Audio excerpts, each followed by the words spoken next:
Hi all welcome to Blasters arena. കഴിഞ്ഞ summer transfer ജാലകത്തിലായിരുന്നു Kerala Blasters Som കുമാറിനെ സ്വന്തമാക്കിയത്. സ്ലോവേനിയൻ ലീഗിൽ നിന്നായിരുന്നു അദ്ദേഹം വന്നിരുന്നത്. ബ്ലാസ്റ്റേഴ്സിന് വേണ്ടി 4 മത്സരങ്ങൾ കളിച്ചു, പക്ഷേ അദ്ദേഹത്തിന് തിളങ്ങാൻ കഴിഞ്ഞിരുന്നില്ല. അതുകൊണ്ട് തന്നെ അദ്ദേഹം ക്ലബ്ബ് വിടുകയാണ്, സ്ലോവേനിയൻ ലീഗിലേക്ക് തന്നെ മടങ്ങുകയാണ് എന്നുള്ള റൂമറുകൾ പുറത്തേക്ക് വന്നിരുന്നു. അത്തരത്തിലുള്ള ഒരു സൂചന ഇപ്പോൾ ലഭിച്ചിട്ടുണ്ട്. അതായത് കേരള ബ്ലാസ്റ്റേഴ്സിന്റെ ഗോൾ കീപ്പിംഗ് പരിശീലകനാണ് സ്ലാവൻ പ്രോഗോവിക്കി. അദ്ദേഹം ഇപ്പോൾ തൻ്റെ ഇൻസ്റ്റഗ്രാം സ്റ്റോറിയിൽ ഒരു പോസ്റ്റ് പങ്കുവച്ചിട്ടുണ്ട്.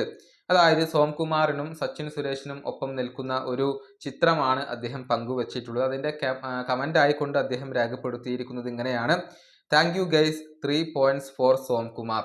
അതായത് നന്ദി സുഹൃത്തുക്കളെ, നമ്മൾ സോംകുമാറിന് വേണ്ടി 3 പോയിന്റുകൾ നേടിയിരിക്കുന്നു എന്നാണ് അദ്ദേഹം എഴുതിയിരിക്കുന്നത്. ഇത് സോംകുമാറിനുള്ള ഒരു വിടവാങ്ങൽ സന്ദേശമായിക്കൊണ്ട് പലരും ഇപ്പോൾ വിലയിരുത്തുന്നുണ്ട്. അതായത് സോംകുമാർ ക്ലബ്ബ് വിടുന്നതിൻ്റെ ഒരു സൂചനയാണോ ഇത് എന്ന് പലരും ഇപ്പോൾ സംശയിക്കുന്നുണ്ട്.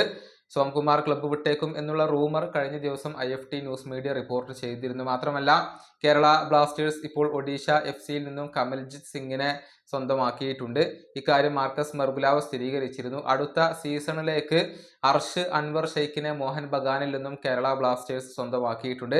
അക്കാര്യം ആശിഷ് നേഗിയായിരുന്നു റിപ്പോർട്ട് ചെയ്തിരുന്നത്. അതായത് 2 ഗോൾ കീപ്പർമാരെ ഇതിനോടകം തന്നെ ക്ലബ്ബ് സ്വന്തമാക്കിയിട്ടുണ്ട് എന്നുള്ളതാണ്. അതുകൊണ്ട് തന്നെ സോംകുമാർ ക്ലബ്ബ് വിടാനുള്ള സാധ്യതകൾ ഏറെയാണ്.